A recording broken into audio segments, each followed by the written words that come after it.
Muy buenos días a todos y a todas. Le damos la bienvenida a todos los que se han conectado a estas cápsulas educativas que ya esta es nuestra tercera cápsula a través de Hospital Digital, cuarta cápsula en campaña de invierno.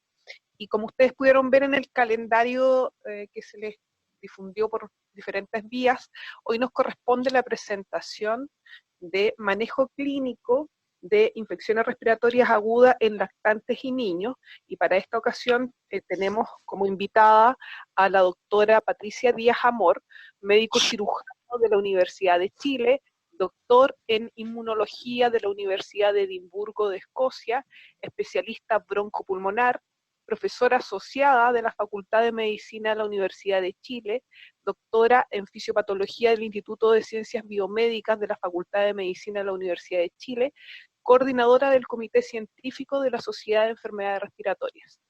Dejo con ustedes a nuestra expositora y recuerden que todas las consultas que quieran plantearle a ella, hacerlas a través del chat y al final de su presentación se la vamos a plantear a la doctora. Adelante, doctora Díaz. Muchas gracias, Patricia. Y muchas gracias por la invitación a esta teleconferencia. Debo decir primero que no tengo ningún conflicto de interés en relación con esta presentación. Vamos a enfocarnos entonces en las infecciones respiratorias agudas. Pueden ser agudas, subagudas y crónicas. En esta conferencia vamos a hablar exclusivamente de las infecciones respiratorias agudas. Y eso pueden ser en pacientes previamente sanos o con alguna patología previa. También podemos dividir estas infecciones respiratorias agudas en altas o bajas, y la etiología viral, que es la más frecuente, puede ser bacteriana, fúngica, que son menos frecuentes. De los virus respiratorios tenemos una gran variedad. En este momento, ustedes saben que el único virus que está circulando en este momento es el coronavirus, pero en años normales circulan fundamentalmente rinovirus, virus respiratorio sincicial, metaneumovirus, adenovirus, influenzas, parainfluenza, etc.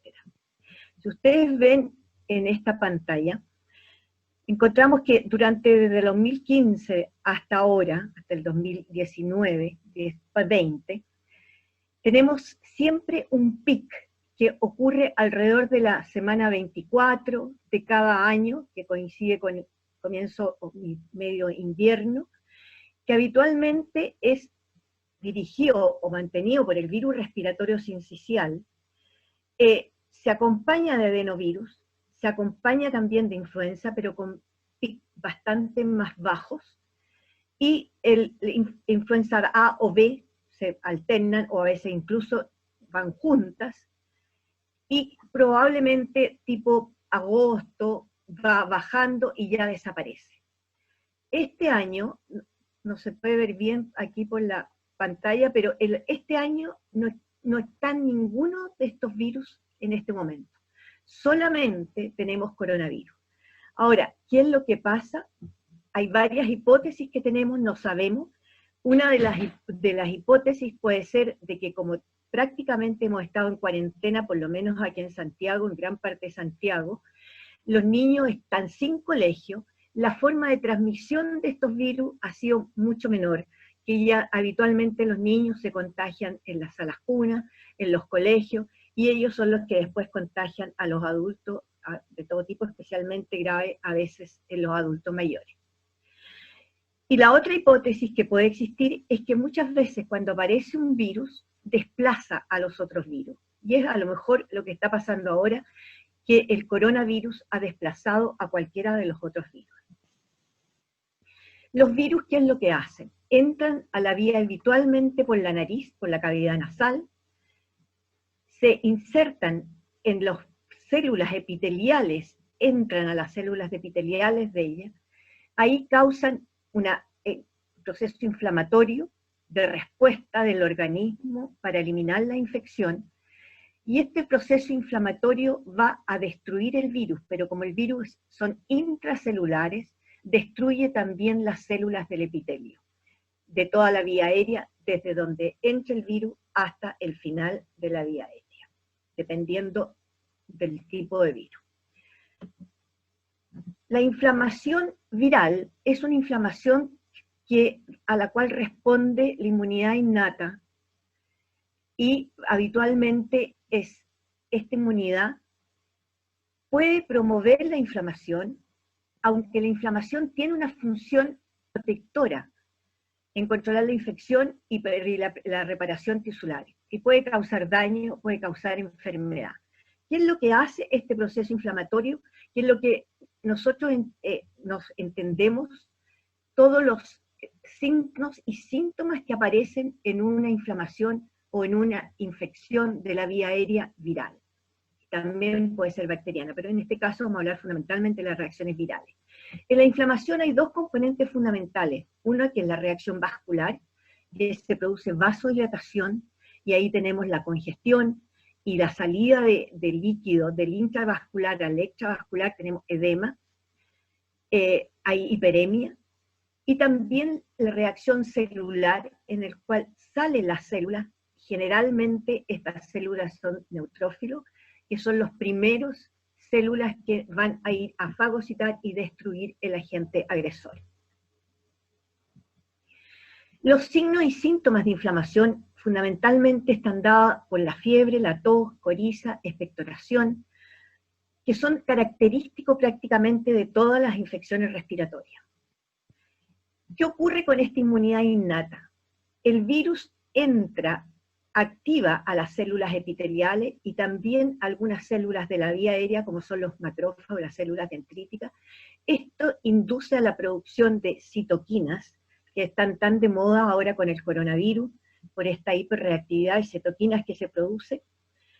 Prácticamente son las mismas citoquinas, estas citoquinas son proinflamatorias, y esta interleuquina 1 y la 6 nos produce fiebre, actuando sobre el centro termorregulador, aumentando el switch del centro termorregulador y empezando al organismo a tener una acción a mayor temperatura, 38, 39, etc. Junto con esto actúan en el hígado también y va a producir la proteína C reactiva. El fibrinógeno que actúa sobre la sangre produce un rouleau y esto aumenta la velocidad de sedimentación.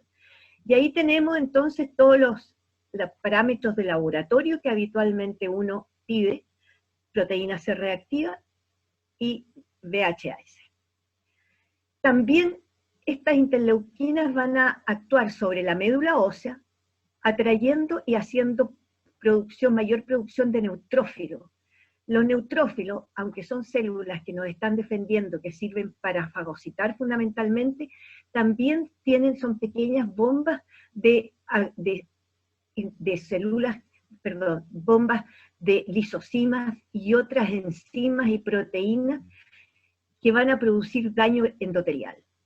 También se produce aumento de mucos e hipersecreción, mediado otra vez de otras proteínas como son interleuquinas 9 y leucotrienos, etc. Este entonces es el proceso inflamatorio que ocurre cuando entra un virus a la vía aérea.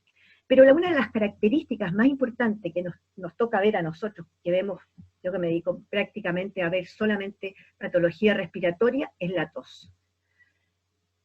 Prácticamente todos los pacientes que entran a mi consulta, el problema es la tos. Pero esta tos no solo es de la vía aérea que acabamos de ver, porque los receptores de tos están ampliamente ubicados en toda la vía aérea, en la laringe, en la tráquea, la bifurcación de la tráquea, en bronquio, y también en nariz, senos paranasales, conducto auditivo, pleura, pericardio y diafragma. Es decir, la tos puede iniciarse en cualquiera de estas áreas que estamos revisando. Así podemos tener tos con una rinitis, con una rinorrea, con un resfrío, básicamente por descarga posterior. Y ese es uno de los síntomas bastante más frecuentes de lo que uno espera en lactantes. Los lactantes, especialmente los más pequeños, que son respiradores nasales, la descarga posterior le produce una gran cantidad de tos por la llegada de la secreción a la faringe. Y muchas veces basta con un buen aseo nasal para que este lactante mejore suficientemente su tos. También de las cavidades perinasales. Los lactantes prácticamente tienen solamente etmoides. Ya más adelante puede haber, especialmente en niños mayores y adultos, ya tos por cavidades por sinusitis. Y también las adenoides y las amígdalas, sobre todo las adenoides, muchas veces son un foco de inflamación en los lactantes que produce gran inflamación y gran descarga posterior. Por eso es muy importante hacer una buena anamnesis de lo que es la tos. Primero, la edad de comienzo, porque es diferente las causas según la edad. Los niños habitualmente las causas principales son infecciosas. El tipo de tos, tenemos las toses características, por ejemplo, como la tos coqueluchoidea, o la tos de la laringitis, que es una tos ronca, tipo tos de perro le llaman, tos seca, y las toses más bronquiales son más productivas. La intensidad, tenemos que ver cómo altera la vida del niño. Es muy característica de las toses altas, de las toses por adenoiditis o por rinofaringitis, que el niño, la mamá relata que el niño se acuesta y empieza a toser. Y muchas veces la tos es tan intensa que llega a vomitar. Uno ausculta al niño y no tiene ruido, no tiene ningún sonido diferente en la vía aérea. Eso generalmente son toses por descarga posterior y por secreción, que en la posición acostado se va hacia atrás y empiezan a toser. También eso ocurre habitualmente en la noche, o muchas veces cuando duerme siesta. Es importante el horario también de la tos, porque especialmente las toses más alérgicas, muchas veces corresponden a rinitis alérgica, que se levantan en la mañana y empiezan a toser justamente por la acumulación de secreción y por la inhalación de alergenos durante la vía en la noche. Tenemos que ver qué otros síntomas tiene, y los factores desencadenantes, el ejercicio, alimentación, y lo más importante, el tabaquismo. En este país tenemos un gran problema con el tabaquismo y la contaminación ambiental, y por lo tanto es un factor importante en las toses que nosotros vemos de los niños. El ejercicio es un buen signo, digamos, de que el niño relata, un síntoma que el niño relata muchas veces cuando corre, y eso se relaciona en los niños más grandes, la edad preescolar, escolar, con la hiperreactividad bronquial. Los antecedentes familiares, obviamente, para ver si hay patologías previas o familiares. Entre las iras altas, la laringitis aguda es una de las patologías que nosotros tenemos que tener mucho cuidado, porque es tratamiento en algunas ocasiones de emergencia.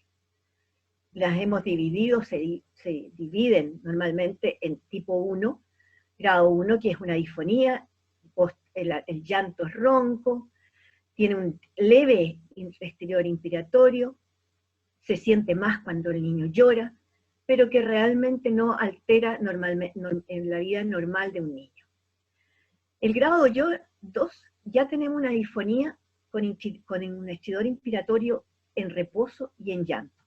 Ya se ve algún pequeño tiraje, una pequeña retracción supraesternal e intercostal, que ya es un poco signo de alarma.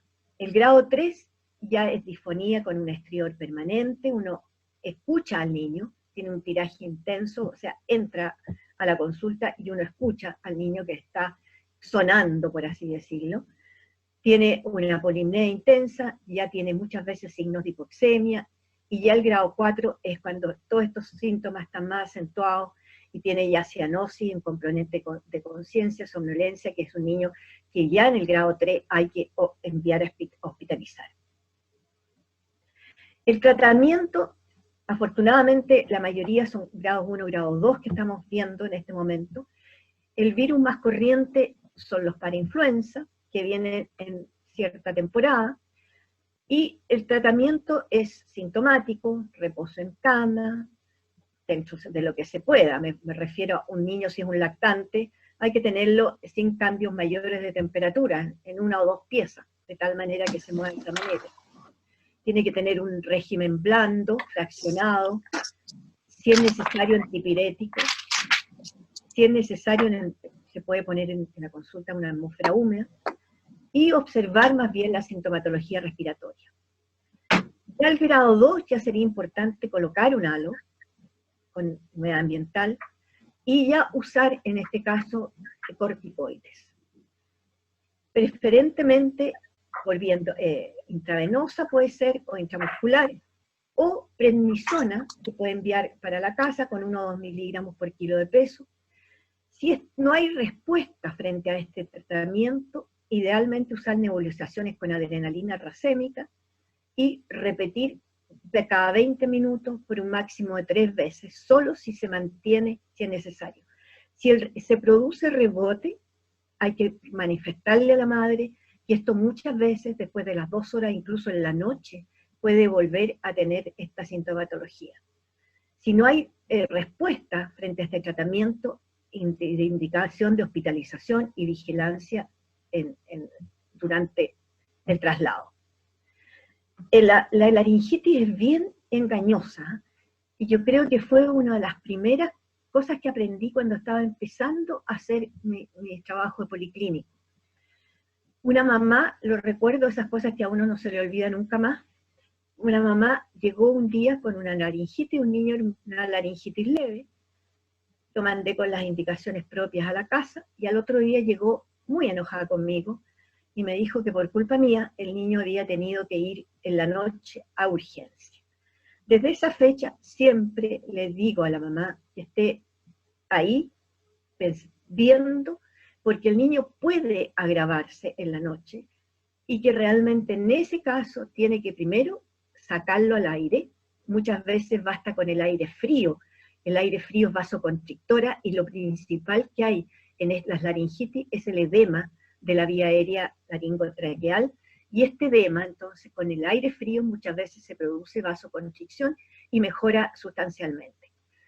Ahora, eso les advierto, porque a lo mejor a ustedes también les ha pasado, de que realmente los niños en la noche se descompensan. Hay que tener cuidado con la laringitis, porque yo digo siempre es traicionera. Entre las iras bajas, las infecciones respiratorias agudas bajas, podemos dividirlas en forma absolutamente convencional, en catarral, no obstructiva, obstructiva, bronquiolitis, que es una entidad diferente, y las neumonias. La bronquitis catarral o no obstructiva, la etiología, en general las infecciones respiratorias agudas, bajas, la gran mayoría son de tipos virales. Ustedes ven que este es un trabajo que presentaron en 2017 ya del Hospital Roberto El Río, en que examinaron durante todo un año cuáles habían sido las hospitalizaciones en caso de infecciones por respiración, por virus respiratorio, perdón, por infecciones bajas de la vía aérea, y encontraron que en los menores de los 2 años la causa viral era la más importante, el 80%. Entre 2 y 5 años baja un poco, a 10% aproximadamente, y entre 5 hasta los 19, que lo siguieron ellos, es más baja, 3%. Las causas bacterianas actualmente son muy, muy bajas. Antiguamente la causa bacteriana era la más importante, pero hace ya alrededor de unos 20, 25 años que las causas virales están predominando, y las causas bacterianas, están, gracias a las vacunas, están prácticamente en retirada. De los microorganismos que ellos estudiaron en esa hospitalización, encontraron que el virus respiratorio sincicial era el más predominante. Posteriormente, metanemovirus, influenza, parainfluenza, adenovirus. Más atrás, y generalmente en los niños más grandes, aparece la micoplasma. La Bordetella pertussis también se ve en diferentes edades, difícil o más raro se ve en niños más pequeños que ya han tenido sus vacunas, sus 3 dosis por lo menos de vacuna, pero más grave es en los niños menores de 2 meses, en los cuales básicamente puede producirse apnea. Y eso es importante porque generalmente hay algún adulto que es portador y que los puede estar contagiando. Y es una de las cosas que uno tiene que averiguar cuando encuentra un niño pequeño con esta infección. La clamidia también es un bajo porcentaje, y el estreptococo y el hemófilo influenza también prácticamente están en retirada con las vacunas. Ustedes ven, aquí se ve claro cómo la hiperemia del bronquio se ve cuando uno hace una endoscopía. en que se compara con un bronquio que es normal o tiene una traqueomalacia de bronquio, pero ahí se ve rojo, manifestando los signos de inflamación que yo les estaba diciendo. La bronquitis aguda en general es un síndrome producido por inflamación de tráquea, bronquios y bronquíolos muchas veces. En realidad la mayoría de las veces es una faringotraqueobronquitis. Y, como les decía, asociada con infecciones virales. Es raramente producida por infecciones bacterianas. Llamamos bronquitis obstructiva catarral, perdón, bronquitis aguda catarral, aquella tos en las cuales no encontramos sibilancias, no existe obstrucción bronquial. Es una bronquitis que comienza, como la mayoría de las infecciones respiratorias, tos al comienzo seca y luego productiva. Muchas veces, igual que las traqueitis, producen un dolor retroesternal con respiración profunda, con todo esto lo relatan niños más grandes, y habitualmente tiene un curso autolimitado, normalidad entre 10 y 14 días desde el inicio del síntoma. El tratamiento, nuevamente sintomático, analgésico, antipirético, en los lactantes y en pacientes con falta de movilidad, aquellos pacientes neuromusculares que no tienen movilidad de secreciones, es necesario tener movilidad de secreciones mediante tratamiento de kinesioterapia. Tratamiento kinesioterapia, especialmente cuando el niño está con mucha secreción, incluso hasta niños un poquito más grandes que no saben toser en forma efectiva, es muy importante por dos razones. Uno, cuando ve un niño, que está con fiebre, que está con cierto compromiso de estado general, no está obstruido, pero tiene mucha secreción, el hecho de que se haga un tratamiento kinésico de unos 5 días, por ejemplo, permite en este caso que el kinesiólogo lo esté examinando diariamente y el kinesiólogo puede informar si este paciente no está recuperándose en forma adecuada. Por lo tanto, creo que es una de las tareas importantes que los kinesiólogos brindan en este estudio, en estos tipos de pacientes. Si el niño es un lactante menor de 3 meses, aunque no esté muy obstruido, pero sí, si uno lo ve con una infección que está empezando a dejar de comer, que ya no está muy activo, si hay riesgo social, si tiene dificultad la madre por ser una madre adolescente, por ejemplo, bueno, en ese caso es un criterio de hospitalización. Persiste la fiebre, o se aumenta la signología respiratoria, o si encontramos que la progresión ha habido un aumento. Y obviamente que una neumonía grave que diagnosticamos puede ser clínicamente o por una radiología, obviamente que es indicación hospitalización. ¿Qué es lo que le decimos a la madre cuando le damos las indicaciones para irse a la casa? Evite el humo de cigarrillo. Eso es una de las cosas más importantes que hay, porque el humo de cigarrillo lo que hace es impedir que el bronquio pueda eliminar en forma adecuada toda la inflamación y la secreción fundamentalmente que tiene. Y es porque el humo de cigarrillo paraliza a los cilios que tiene, y ya que están en mal estado por el mismo proceso inflamatorio, el humo de cigarrillo altera más aún la facilidad para expectorar y para poder eliminar estas sustancias como están células y secreciones y mucus, etc. Otros contaminantes dentro de lo posible, sabemos que no toda la gente puede tener una calefacción adecuada, no contaminante, pero dentro de lo posible tratar de eliminarlo. Habitualmente posición semisentada con aseo nasal frecuente, alimentación fraccionada y control de temperatura. El control de temperatura es muy importante porque si el niño después de 2 o 3 días persiste la fiebre, después de 48 horas más o menos, sigue con fiebre alta, se necesita controlarlo nuevamente. ¿Cuáles son los signos preocupantes que uno tiene que decirle a la mamá? Si el niño ya se muestra con quejido, que ya el trabajo respiratorio uno ve que cuando expira con un cierto ruido, con un cierto quejido. Que no tome líquido, saca el pañal y está seco. Que ya empiece a aparecer periodos de apnea que se ven en niños más pequeños, o cianosis es un signo ya tardío, y hay somnolencia, falta de respuesta al estímulo. Todo eso es una de las cosas que esto puede cambiar rápidamente de un día para otro, y por lo tanto la madre tiene que estar advertida de en qué condiciones puede presentar el niño. La bronquitis aguda obstructiva ya se caracteriza por una obstrucción bronquial. Ya tenemos no solamente edema, hipersecreción de la mucosa, y la mucosa está inflamada con acumulación de células y se ve congestiva, como vimos en la muestra de la endoscopía que les mostré. Tiene sibilancias, crépito, una expiración prolongada, y muchas veces en los niños más pequeños hay una hipersonoridad por hiperinsuflación del pulmón. La etiología más frecuente, el virus respiratorio sincicial en los niños y el rinovirus en niños más grandes, sobre todo en niños que tienen características atópicas o que ya han sido diagnosticados como asmáticos.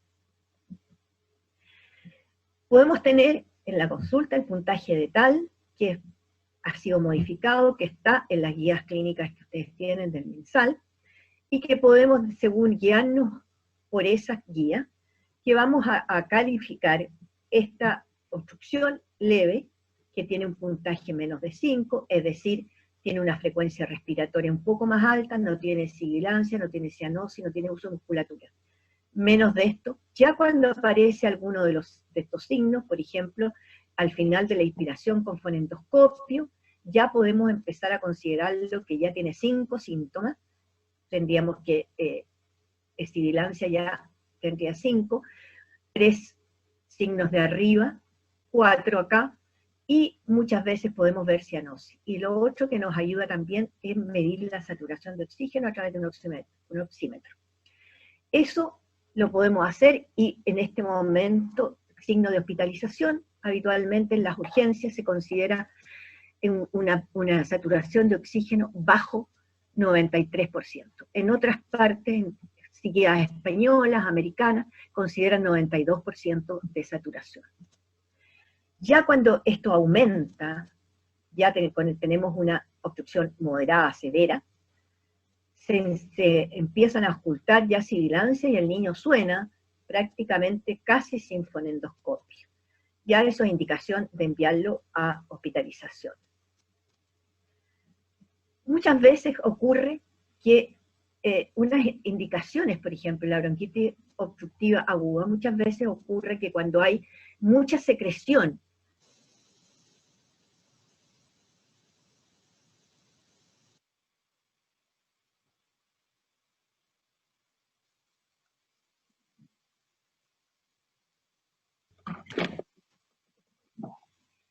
la crisis obstructiva moderada, podemos ocupar lo que se ha llamado hace años ya la hospitalización abreviada. ¿En qué consiste? En dar salbutamol, inhalaciones de salbutamol por aerocámara, paréntesis. Ahora, con todo el problema que tenemos de coronavirus, las nebulizaciones están prácticamente interrumpidas justamente porque la nebulización puede diseminar más fácilmente el coronavirus, en caso de que haya coronavirus en el sitio en el cual nosotros estamos examinando, viendo el paciente. En este caso, el salbutamol por aerocámara se aplica 2 inhalaciones cada 10 minutos por 5 veces, es decir, 1 hora estamos tratando al niño. Si a la segunda hora no ha pasado sustancialmente la obstrucción, volvemos a tratarlo con salbutamol, y en este caso, en niños mayores, es posible que sea una obstrucción bronquial ya de tipo recurrente, en el cual hay signos de obstrucciones bronquiales previas, y el corticoide puede tener una respuesta importante porque ya estamos probablemente frente a un caso de asma bronquial. Eso es una de las características que podemos diferenciar en los niños mayores de los más pequeños. Los más pequeños, la bronquitis obstructiva aguda y generalmente la bronquiolitis es raramente respondedora, mejor dicho, no responde habitualmente a corticoides. Si este niño vemos que no mejora a pesar de estas indicaciones, lo trasladamos indicando a hospitalización con oxígeno y con alguna indicación hacia la hospitalización. El virus respiratorio sincicial ha sido un virus que ha preocupado desde los años 50 que se describió.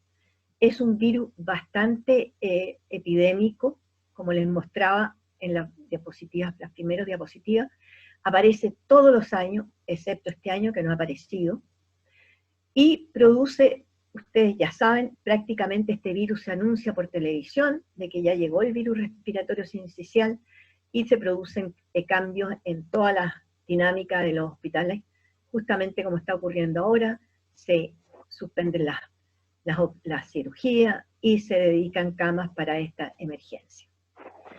El virus respiratorio sincicial en lactantes tiene un componente bien especial, diferente al virus respiratorio sincicial de preescolares, escolares y adultos, que son más similares a un resfrío o a un virus común y corriente.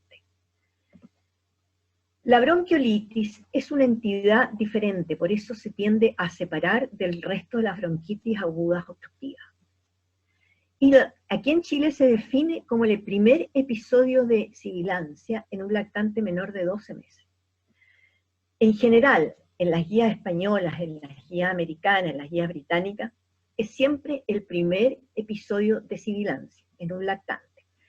Pero a diferencia de las guías británicas y nosotros, los españoles y los americanos consideran bronquiolitis en aquellos lactantes que es el primer episodio de sibilancia en menores de 24 meses, lo cual habitualmente no es frecuente porque nuestros lactantes, por el tipo de epidemia que tenemos, es frecuente que se infecten durante los primeros años de vida.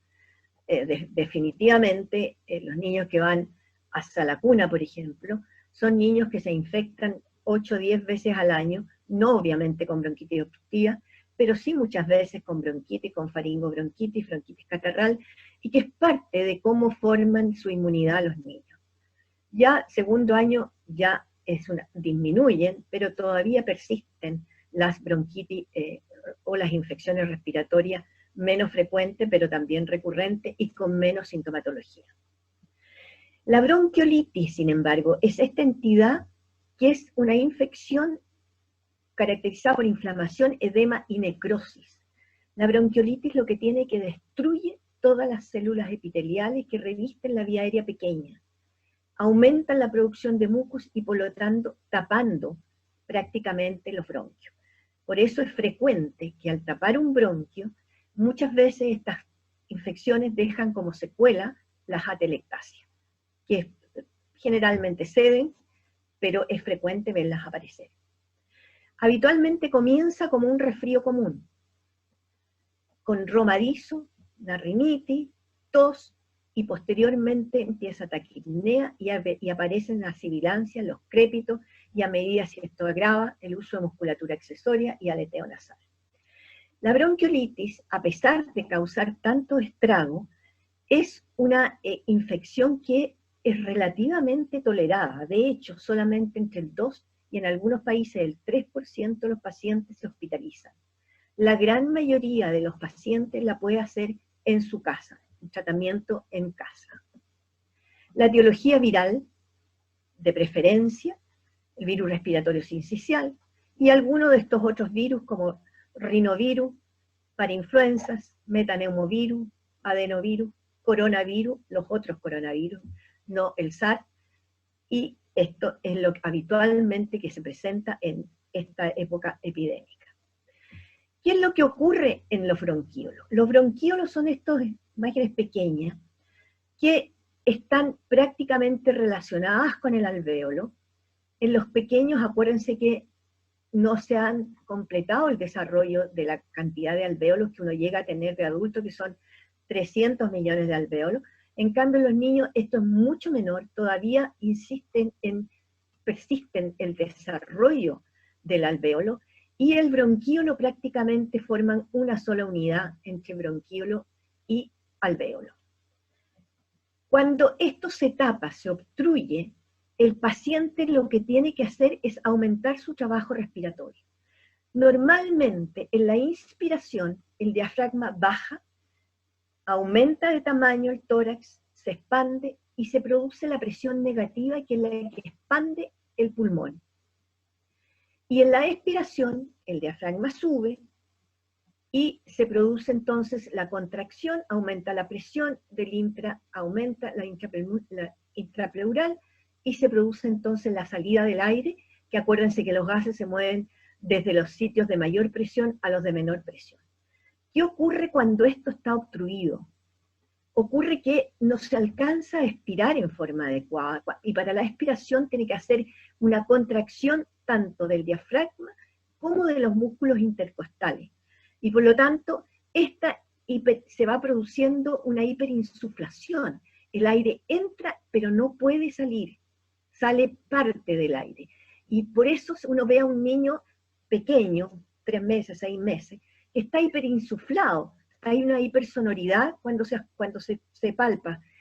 Y esa hipersonoridad está dada porque el niño está con más aire en su volumen residual, es mayor. Y eso es lo que impide entonces que tenga una ventilación adecuada.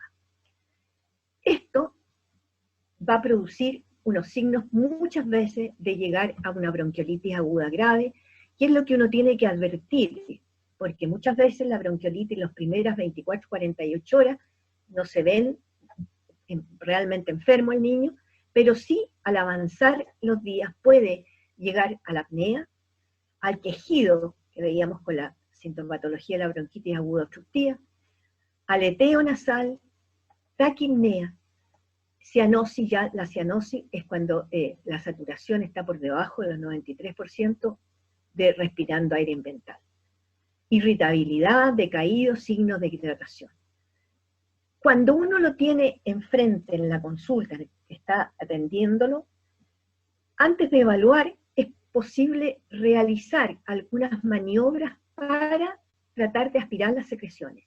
Y muchas veces, todos los guías dicen, de que cuando se aspira, la saturometría se modifica. Y a veces de verlo con una saturación de oxígeno de 93%, puede mejorar a 95% después de una buena aspiración y de una secreción sacada de secreciones bronquiales y altas. Por eso es importante observar al niño. Una de las cosas que uno tiene que aprender con esto es, primero, creerle a la mamá lo que está diciendo, y segundo, observar al niño, mirarlo muy bien cuáles son los signos que presenta. ¿Cuáles son los factores de riesgo que uno tiene que tener en consideración cuando llega el periodo de infecciones respiratorias? Los lactantes menores de esos 2 años en general son de mayor riesgo, y un lactante menor de 12 semanas ya es indicación de hospitalización. Afortunadamente esta indicación está dentro de las guías del MinSal, que menores de 3 meses se hospitalizan. La prematuridad, con mayor razón, niños con cardiopatías congénitas, especialmente aquellas hemodinámicamente inestables, las enfermedades pulmonares crónicas, por ejemplo, una fibrosis quística, inmunodeficiencias, que uno probablemente lo tiene ya tabulado el niño, y si no, estudiarlo en ese minuto. Los niños que viven en un ambiente tabaco y los trasplantados, que obviamente pertenecen al grupo de las inmunodeficiencias. La presencia de tabaquismo, insisto, es uno de los factores de gravedad, por lo que ya explicábamos, de la alteración que tiene en la vía aérea, en la facilidad para despejarse la vía aérea. Por lo tanto, el tabaquismo es uno de los mayores daños que puede hacer la familia a un pequeño. Evolución grave muchas veces se ve en niños que van a guardería, mayor número de hermanos, aunque eso está en discusión, también hacinamiento, pobreza, la falta de lactancia materna, síndrome de Down, tener una enfermedad neuromuscular, tener una madre joven. Todo eso en la anamnesis nosotros tenemos que recopilar estos datos y ver si ese niño que estamos viendo, que está con una bronquiolitis, que no es todavía como para hospitalizar, pero sí tiene estos factores de riesgo, hay que tener y controlarlo rápidamente a las 48 horas cuando más. Ahora, la bronquiolitis ha sido una de las patologías más controvertidas que hay desde que se describió este signo. Los tratamientos de la bronquiolitis han pasado prácticamente por diferentes etapas y ahora afortunadamente hay algunos consensos en este manejo, desde que ya se sabe que es una entidad diferente, que no pertenece a estas bronquitis agudas, obstructivas recurrentes, por ejemplo, que presentan los niños mayores, y que es una entidad que tiene sus aspectos fisiopatológicos característicos y que las respuestas al tratamiento son prácticamente solo tratamiento sintomático. Esto es un paper que apareció en del último Congreso de Pediatría de España, que es bastante bueno porque ahí se discute si realmente en todas partes seguimos la evidencia, y obviamente la evidencia no se sigue como deberíamos hacerlo, pero bueno. Este guía británica ya salió en 2019 y dice que nada de esto que está escrito debe usarse para el manejo de un niño con bronquiolitis. Ni antibiótico, ni solución hipertónica, niño estoy hablando en forma ambulatoria. Hay algunos trabajos que se usan en forma hospitalizada, pero trabajos que tienen que ser randomizados, doble ciego, en los cuales uno pueda realmente inferir si hay o no respuesta adecuada. La adrenalina nebulizada, salbutamol, montelukast, bromuro y pratopio, corticoides y ácido inhalado sistémico, y la combinación de corticoides y adrenalina sistémica. Nada de esos sirve en una bronquiolitis. Los americanos en los últimos años llegan a la misma conclusión. Tienen recomendaciones fuertes, quiere decir que esto está basado en revisiones sistemáticas de varios trabajos bien hechos, bien manejados, digamos, de trabajos de investigación, y que ellos concluyen de que no existe un tratamiento farmacológico, ni broncodilatadores, ni adrenalina, ni corticoide, ni bromuro y pratopio, ni suero, que modifique el curso de la bronquiolitis aguda, no reduce la tasa de ingreso ni la duración de la hospitalización. Es decir, el tratamiento que habitualmente usaban hace años atrás, esto no se aplica a este tipo de patología que es la bronquiolitis. ¿Qué es lo que ha habido los últimos cambios? Del 2006 al 2014 se cambió radicalmente las guías americanas de tratamiento de bronquiolitis. Dicen ya que no se recomienda ensayos con broncodilatadores, pues se sabe que no responden fácilmente. El estudio virológico no es necesario para el diagnóstico de bronquiolitis. Ya sabemos que cuando estamos en un periodo epidémico hay 80% o más en el mismo periodo epidémico probabilidades que sea por un virus respiratorio sincicial.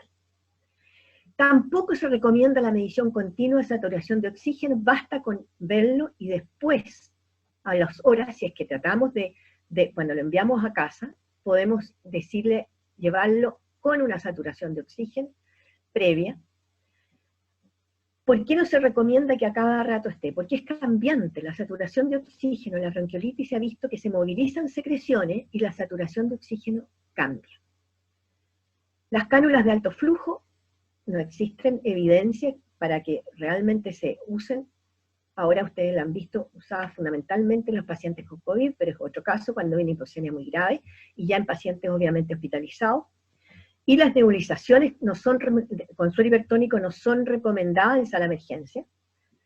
Posiblemente en niños hospitalizados, y como les decía, si estamos haciendo un trabajo que sea bien evaluado previamente. Y la hidratación es muy importante, puede ser por sonda oro o nasofaringia, por vía endovenosa, dependiendo la condición del niño. ¿Qué tratamiento entonces se indica? Esto es bastante desalentador. Mientras no tengamos la vacuna del virus respiratorio sincicial o algún antiviral que realmente funcione, es bastante desalentador. Como sabemos, el lavado de manos frecuente, eso ya espero que se haya incorporado a nuestra manera de vivir con esta pandemia. Evitar los contaminantes en general, mantener la hidratación. Es muy importante con los niños se les ofrezca agua frecuentemente, pequeñas cantidades, porque si se llenan van a vomitar.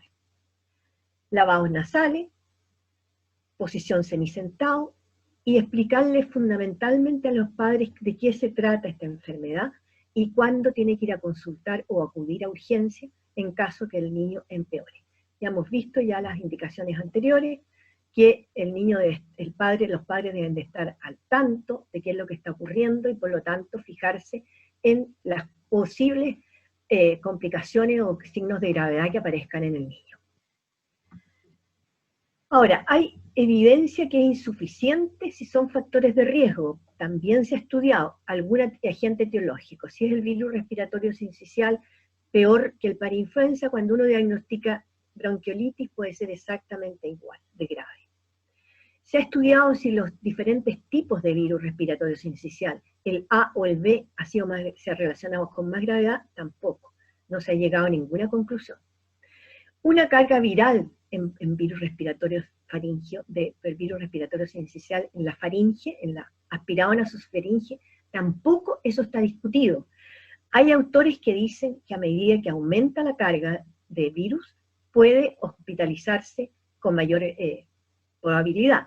Pero esto nosotros, por ejemplo, que lo hemos estudiado, no encontramos una relación entre gravedad del niño y cantidad de virus respiratorio sincicial.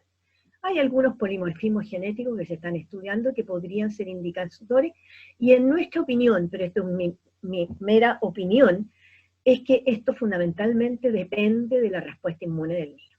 Porque hemos visto que en algunos niños estas respuestas son diferentes, con mayor cantidad de citoquinas proinflamatorias, por ejemplo, que en otros niños, y eso es lo que estamos viendo, por ejemplo, en el coronavirus, que los pacientes más graves se correlacionan con la mayor cantidad de esta expansión o esta crisis de citoquinas que se producen, que coinciden con una mayor gravedad. Es posible que esto también ocurra en este virus y a lo mejor en otros virus. ¿Cuál es el cuadro grave, digamos, para el rechazo de la alimentación? Presencia de letargia, historia de apnea, taquipnea, aleteo nasal. Todos esos son signos que uno tiene que indicarle a los padres en caso que los envíe digamos, a su control, a su casa. Veamos un poco de lo que es la neumonía ahora. La neumonía adquirida en la comunidad es un proceso inflamatorio del parénquima de origen infeccioso que se inicia habitualmente fuera del ambiente hospitalario. Esto habitualmente uno lo describe clínicamente, a veces se solicita radiografía. Y los patógenos pueden alcanzar el parénquima por 3 vías, inhalatoria, hematógena, por contigüidad, que es la más frecuente. Generalmente el niño empieza con signos de coriza, de faringitis, y posteriormente va bajando, por así decirlo, la infección y llegamos a tener bronquitis, y muchas veces esto se complica con neumonía. Esto empieza con la colonización y seguida por la diseminación entonces al tracto respiratorio bajo. Existe una condensación que ocupa espacios alveolares con exudado, y desde el punto de vista de la patogenia hay relleno alveolar con bacterias, edema, células. ¿Esto qué es lo que nos produce? Estos alvéolos están mal ventilados, pero sí siguen perfundidos porque la sangre sigue pasando, y el intercambio gaseoso entonces no se realiza. ¿Qué es lo que tenemos en concreto? Una alteración de la ventilación-perfusión, es decir, la sangre que pasa no se ventila, por lo tanto no adquiere oxígeno, y al no adquirir oxígeno vamos a tener un niño con una hipoxemia que nos va a inducir fundamentalmente taquipnea, que es por lo que se ve habitualmente en los niños con neumonía, en los cuales la taquipnea es un signo muy importante de que ese niño está con hipoxemia. El cuadro clínico es muy similar. En los niños más pequeños hay malestar, irritabilidad, quejido, aleteo nasal. En los niños más grandes ya se puede distinguir la puntada de costado, que es tan característica a los adultos. Dolor abdominal, incluso vómitos, calofrío. Por eso es importante en los lactantes, cuando están con mucho compromiso de estado general, hay que hacer un diagnóstico diferencial con septicemia, meningitis. Y en el periodo preescolar y escolar con apendicitis aguda. Muchas veces se han operado apendicitis aguda y han sido neumonía. No muchas veces, ocurría más bien, ahora ya es diferente. La oximetría de pulso complementa también la evaluación clínica en estos casos. Los signos de alarma, fundamentalmente los periodos de apnea, que aumenta el trabajo respiratorio, el niño ya no come, vomita, está en mal estado general, muy irritable. Ya la definición de taquipnea la vimos cuando vimos los signos de cuadro de tal, que uno podemos guiarnos ya a través de la frecuencia respiratoria, si el niño está o no hipoxémico. La etiología más frecuente son streptococo, según la OMS, en el año 19, streptococo, hemófilos influenza, neumocistis girovesi, ojo, en niños con VIH, con SIDA, que es la responsable de al menos de 1 de 4 fallecimientos con lactantes seropositivos. Por lo tanto, eso, con el antecedente de VIH y SIDA, uno tenemos que investigar la posibilidad de esta neumocistis. Afortunadamente, esta etiología, tanto streptococo como hemófilo, han ido disminuyendo en los últimos años, básicamente por la gran cantidad o la cobertura, mejor dicho, que hacen las vacunas. Este es un paper que se los recomiendo porque es un tratamiento que tiene la Sociedad Chilena de Infectología, que yo diría que es un poquito diferente a lo que hacemos los broncopulmonares. El estreptococo y micoplasma neumonía en los escolares y escolares son las más frecuentes. Ocasionalmente, hemófilo y estreptococo. El estafilococo ya es prácticamente considerado como nosocomial. El tratamiento de la neumonía adquirida en la comunidad señala que habitualmente la penicilina y amoxicilina es el tratamiento de elección en todos los niños de edad superior a 3 meses. Y es muy importante porque ellos revisaron la vigilancia de susceptibilidad del estreptococo, in vitro del estreptococo neumonía en nuestro medio, y recomendaron las dosis de amoxicilina también. ¿Y por qué? Porque se ha visto que hay resistencia al estreptococo neumonía a macrólidos, cosa que se están usando muy, muy frecuentemente, y que puede alcanzar hasta un 30% de resistencia. Y si seguimos usándolo en forma tan banal, por a veces decirlo, puede aumentar y no vamos a tener macrólidos para esta patología. Por lo tanto, es preferible continuar con el tratamiento de amoxicilina para toda sospecha de neumonía bacteriana. Hay neumonias atípicas como el micoplasma, la clamidia, que puede indicarse macrólido. Sin embargo, el beneficio es incierto. Muchas veces estas patologías sin tratamiento pasan. Por lo tanto, ¿cuándo indicar tratamiento para estas neumonias? Cuando el paciente ya requiere hospitalización o realmente está más comprometido, y a lo mejor no se beneficia del tratamiento con antibioterapia según los infectólogos. Este adenovirus es otro virus que realmente es bastante desagradable porque es un virus que confunde muchas veces.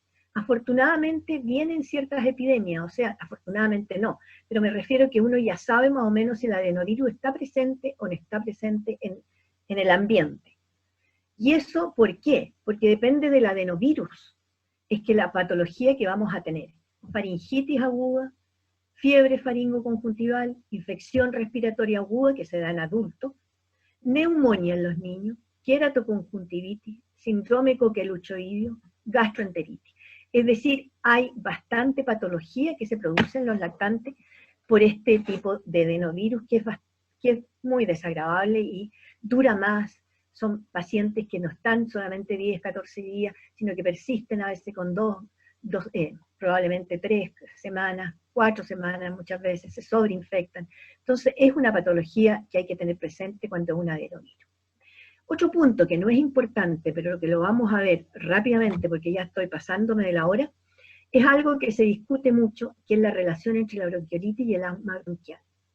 Ya tenemos las cortes de Tucson, estos papers ya son antiquísimos, en que demostró el doctor Stein, quien el jefe es el doctor Fernando Martínez de Tucson, que los niños con bronquiolitis quedan sibilantes, pero que estas sibilancias desaparecen alrededor de los 13 años.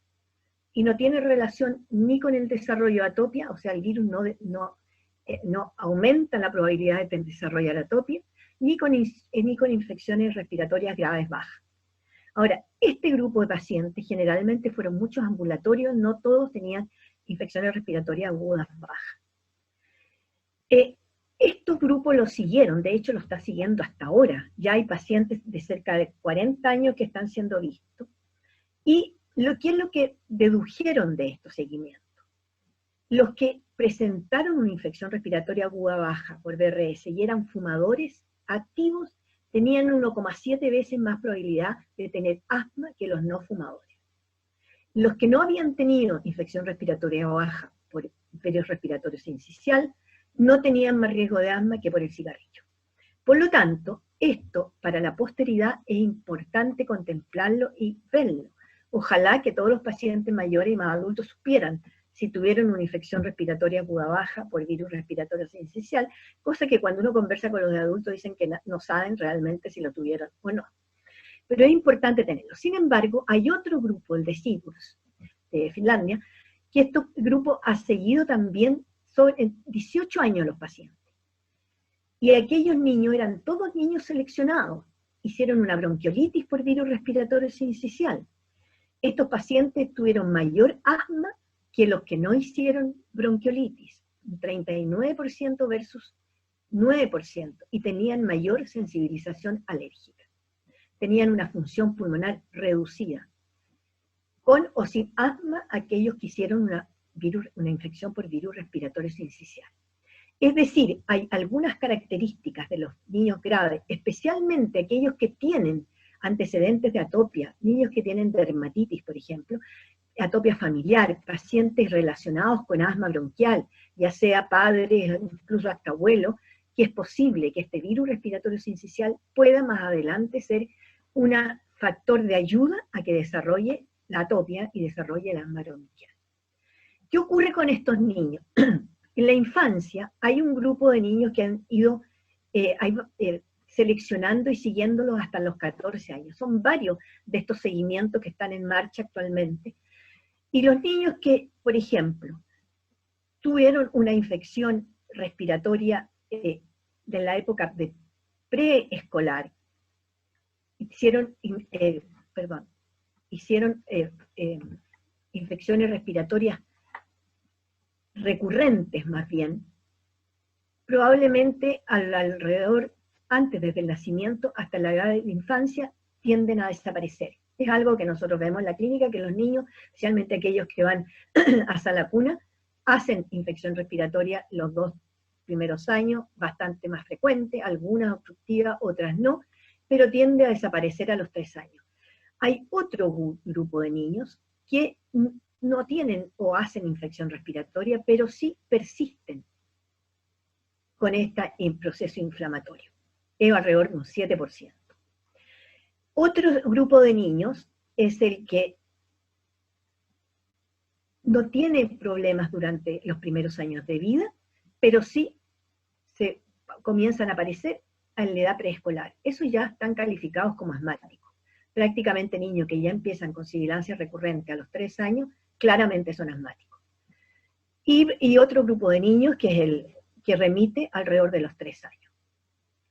Prolongamos.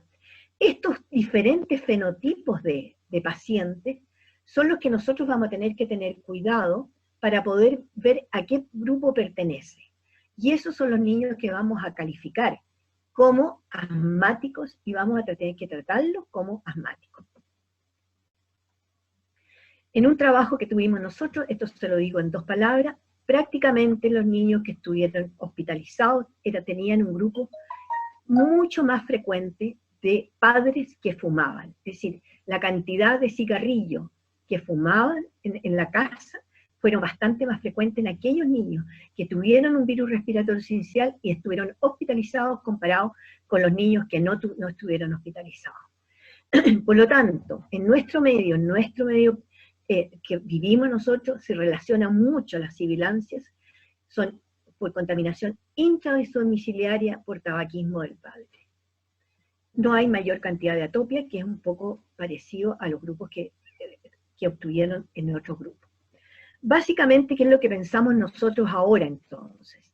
Que el virus respiratorio sincicial sí puede dejar un daño de las vías aéreas y puede dejar un problema de frecuencia durante los 2-3 primeros años de vida, de hacer infecciones, más bien obstrucciones bronquiales.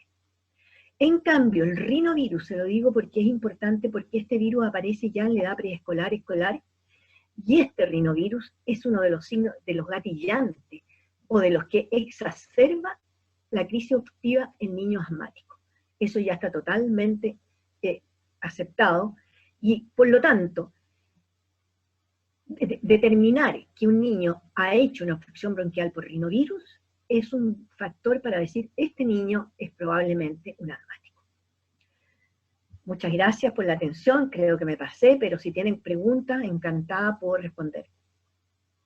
Gracias, doctora, por su presentación. Tenemos varias preguntas ya, aquí se las voy a ir leyendo. Usted en algunos de los diagnósticos señaló lo importante del tratamiento kinésico bajo el contexto actual de pandemia COVID. ¿Qué condiciones recomienda para este tratamiento kinésico en las IRAS en general? Bueno, las IRAS en general, yo no sé cómo nos vamos a manejar una vez que este COVID pase un poco, porque nunca se va a ir. Entonces va a pasar. Yo creo que actualmente, en estas condiciones, tenemos que tomar todos los resguardos posibles, kinesiólogos, médicos, tener la capacidad de protegernos y tener una buena protección, especialmente nosotros que estamos al lado de los niños, que cuando vemos faringe, el niño tose, nos dispara, porque no vamos a saber si ese niño tiene COVID o no. Es posible que lo tenga, es posible que sea otro virus, pero en el primer momento que lo vemos nosotros no vamos a saber. Por lo tanto, todas las precauciones que necesarias sí las vamos a tener que tomar. En el caso de la laringitis por COVID, que está descrito, ¿en qué condiciones se puede nebulizar al paciente considerando la generación de aerosoles? En lo ideal, en este momento, mira, de laringitis COVID tenemos poca experiencia, porque prácticamente en los niños, ustedes saben que la infección prácticamente ha sido muy escasa, y la laringitis en general y todas las infecciones no se nebulizan actualmente en ninguna parte, justamente por el peso. Definitivamente habría que ese niño o hospitalizarlo, colocarlo en una halo, si una laringitis que merece, y de esa manera, si es que hay que nebulizarlo o hay que colocar el flujo de alto flujo, en una cánula de alto flujo, eso colocarlo con una mascarilla, de tal manera de proteger el ambiente y dejarlo protegido y mientras se nebuliza. Es una posibilidad de hacer si es que no se puede hospitalizar o si es que realmente amerita, en ese caso, el niño que tiene que ser nebulizado. ¿Es recomendable hacer las nebulizaciones con suero frío? De hecho, el frío es un vasoconstrictor. O sea que de hecho la nebulización con frío responde mejor que un suero entibiado.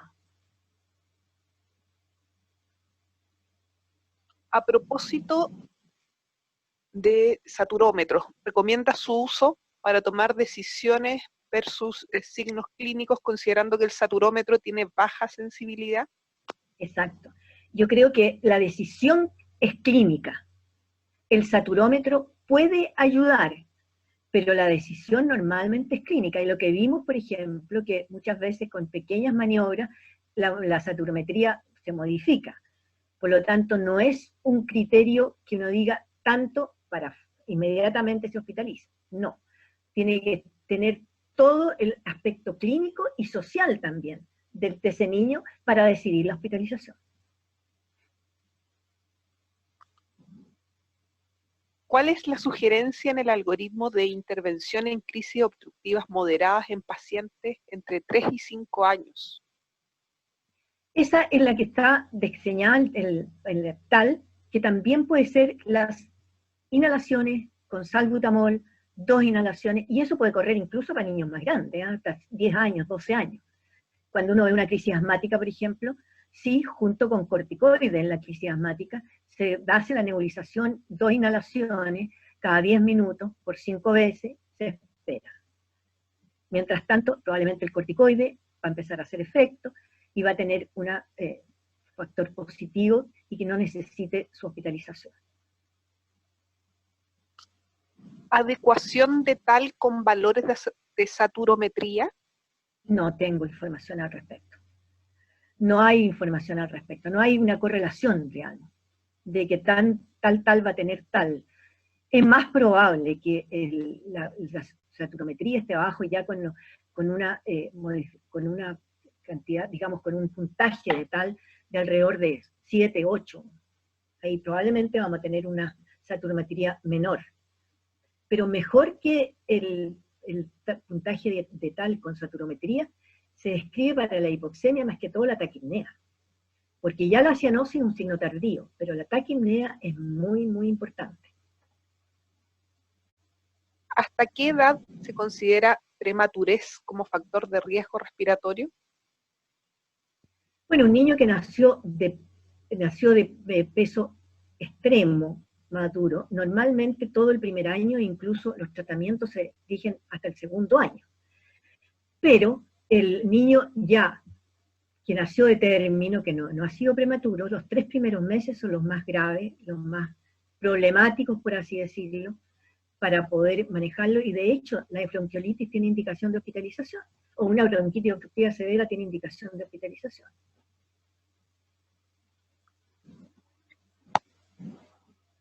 ¿Qué pasa con la ayuda del salbutamol en el movimiento ciliar bronquial en bronquiolitis? En la bronquiolitis los cilios están prácticamente destruidos y prácticamente muy limitados en su acción. El salbutamol lo que puede hacer es, básicamente con la musculatura que tiene, producir una constricción de la musculatura por digamos, los músculos que rodean, tanto el bronquio fino, los bronquiolos, hasta el bronquiolo, porque el bronquiolo terminal ya no tiene musculatura. Ahora, en esa área de musculatura, los lactantes, desgraciadamente, tienen muy poca musculatura. Por lo tanto, la obstrucción responde muy mal al salbutamol en una bronquiolitis, porque la musculatura no favorece. En el tratamiento... Perdón, siga nomás. No. ¿Sí? Sí. En el tratamiento de la laringitis, ¿qué corticoide oral es más efectivo? ¿Prednisona o betametasona? Y en laringitis, ¿es efectiva la terapia de frío? Sí, terapia de frío. Uno tiene, en forma anecdótica, le cuentan que abrieron y metieron el refrigerador en la cabeza del niño. Puede ayudar en una laringitis leve, obviamente, un poquito moderada. El corticoide oral, a mi gusto, es la prednisona. ¿Por qué? Porque tiene un efecto de acción rápida y la prednisona dura alrededor de 6 a 8 horas. En cambio, la betametasona es un poco más tardía, dura más tiempo, sí, dura 12 horas, pero es más tardía. La indicación es, para mí, lo que yo hago en este caso, es prednisona ya cada 8 horas habitualmente.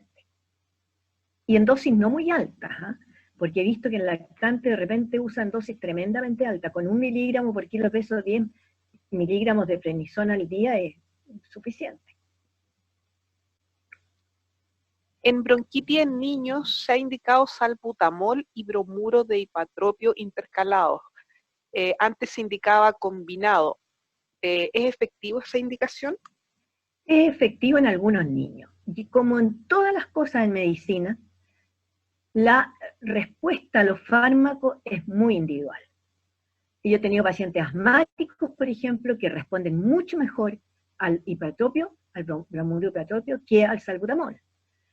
Y eso es una condición especial, por lo tanto, si uno no conoce al niño, es posible en un momento determinado usar en forma intercalada estas dos formas de inhalación, de dos tipos de inhalante. En relación a bronquiolitis, ¿existe algún estudio que evalúe el uso de broncodilatador asociado a quimioterapia? Hay muchos, muchos. Y realmente el broncodilatador en las guías internacionales de todo el país no, digamos, persisten en decirte que no hay una respuesta favorable. La kinesioterapia depende de qué etapa de la bronquiolitis. Si la etapa es absolutamente obstructiva en el comienzo, o los primeros 3, 4 días de la bronquiolitis, en que el niño está hiperinflado, está hipersonoro, y realmente es difícil para respirar, no es efectiva la kinesioterapia, al contrario, puede molestarlo. Pero ya una vez que el niño empieza a sonar, fíjense ustedes que mis profesores de pediatría me decían de que cuando los niños empezaban a sonar era porque se estaban mejorando. Y eso es muy cierto, porque quiere decir de que la flema, la secreción se está soltando, y en ese caso entonces la kinesioterapia ayuda mucho. ¿El aumento de resistencia a macrólidos puede deberse a indicación de tratamiento abreviado de 3 o 5 días? Depende del macrólido, porque la acitromicina tiene la indicación de 5 días. ¿Por qué? Porque la acitromicina es un antibiótico que se mete dentro de las células, de hecho dentro de los macrófagos, por eso los primeros tratamientos fueron a neumonía. Esos tratamientos, el macrófago persiste por alrededor de 7 a 10 días con la acitromicina dentro. Por lo tanto, podríamos decir que tiene una liberación posterior. A los 5 días persiste el antibiótico liberándose. Por eso es indicación 5 días. En cambio, los otros, la claritromicina, son 10 días, que tiene una vida media habitualmente de 12 horas. Sí, cada 12 horas se da. Tanto la acitromicina no es por eso que se esté, y yo creo que es porque se está usando como antiinflamatorio, más que como antigérmenes, antibacterianos. Y se usa como antiinflamatorio porque de hecho sí tiene una propiedad antiinflamatoria, escrito por los japoneses hace bastante tiempo. ¿A qué edad se diagnostica como asma bronquial en los niños solo con clínica y deja de ser síndrome bronquial obstructivo recurrente? Yo creo que el síndrome bronquial obstructivo recurrente es asma después que ha tenido 3 episodios. Un síndrome bronquial obstructivo recurrente, o sea, al tercer episodio de recurrencia es asma. Eso uno tendría que partir después de eliminar todas las otras causas. Tenemos que eliminar que el niño no tenga una infección, una adenoiditis permanente, que muchas veces hacen que ese niño tosa, pero esos niños no tienen sibilancia. Pero es aquellos niños que sí hacen sibilancia, tienen que tener por lo menos 3, porque puede coincidir que ese año haya virus con los cuales el niño responde con más sibilancia, hace 2 y después ya nunca más. Entonces no lo podemos catalogar de asmático. Pero sí un niño que en el año hace 3 obstrucciones bronquiales, sí deberíamos tratarlo como asmático e iniciar un tratamiento de prueba con corticoide inhalatorio por 3 meses, básicamente, y ver cómo responde. Si no responde, hay que seguir estudiándolo. En laringitis aguda, después del manejo con adrenalina y administración de corticoides, ¿cuánto tiempo es recomendable la observación por el efecto rebote? El niño sale relativamente bien con una laringitis leve. Uno puede esperar que en la noche se agrave y por lo tanto ahí indicar a la madre que si se agrava, hacer las medidas de colocarlo al frío, si es más intenso, ir a nebulizarlo, y si no, uno también puede indicar dar corticoides, porque puede agravarse y puede responder mejor a corticoides. Ahora, ustedes se preguntan a lo mejor por qué en la bronquiolitis el corticoide no tiene efecto y por qué en la laringitis tiene. La laringitis básicamente es edema, y el corticoide lo que hace es producir vasoconstricción. Entonces, eso disminuye el edema. En cambio, la bronquiolitis es necrosis, es destrucción. El corticoide no tiene ningún rol ahí. ¿Está considerado utilizar en Chile el score de tal modificado que incluye el puntaje de la saturación de oxígeno? No, no la incluye. No la incluye. La saturación de oxígeno normalmente se hace aparte. Ahora, es una buena posibilidad de estudiar. A los que les interesa hacer trabajo, sería bastante beneficioso para todos si pudieran tener una score de tal con saturometría en un grupo importante de niños. Ese es un desafío que les planteo. En la Sociedad de Enfermedades Respiratorias estamos muy contentos de recibir posibilidades y de ayudar a hacer posibilidades de trabajos de investigación. ¿Cuándo usar amoxicilina más ácido clavulánico con un macrólido en neumonía adquirida en la comunidad? Normalmente por hemófilo de influenza y que sea resistente. En ese caso uno puede usar el amoxiclavulánico, pero el hemófilo se ve poco. Afortunadamente ahora, después de la vacuna. Bajo su criterio, ¿se debería agregar como factor de riesgo de enfermar por neumonía en menores de 1 año el tabaquismo intradomiciliario y no solo el tabaquismo materno? Por supuesto, el niño está permanentemente, aquellos que no van a la cuna, ahora por ejemplo, que los niños están expuestos al ambiente de la casa, el tabaquismo de la familia, y muchas veces no es ni la mamá, fuma el papá, el abuelo, la abuela, entonces realmente es el ambiente en el cual vive el niño que es perjudicial, y es un factor de riesgo. Eso debería estar en todas las fichas. Bajo su opinión, ¿el uso de adrenalina vía intramuscular en laringitis severa, ahora que no se puede nebulizar, sería de utilidad? La adrenalina tiene efectos secundarios muy importantes, así que no lo aconsejaría yo como un tratamiento de rutina, de ninguna manera. ¿Recomienda el aseo nasal con suero fisiológico más un aspirador nasal? Ahora, el aspirador que tiene la mamá generalmente en los lactantes es bastante malo, porque es un aspirador que tiene un medio grueso, no entra, y lo ideal en estos casos no es sacarlo hacia adelante la secreción, sino que incluso mandarlo hacia atrás. Así que muchas veces uno recomienda que se haga una inhalación con solución salina, pero que empuje la secreción, si es posible. Si es una secreción que todavía no está muy espesa, posible que sea el niño, a lo mejor va a tener todo y va a vomitar, pero no importa si logra sacar totalmente la secreción de la nariz. Ahora, cuando hay un kinesiólogo, si tiene una sonda, es mucho mejor, por supuesto.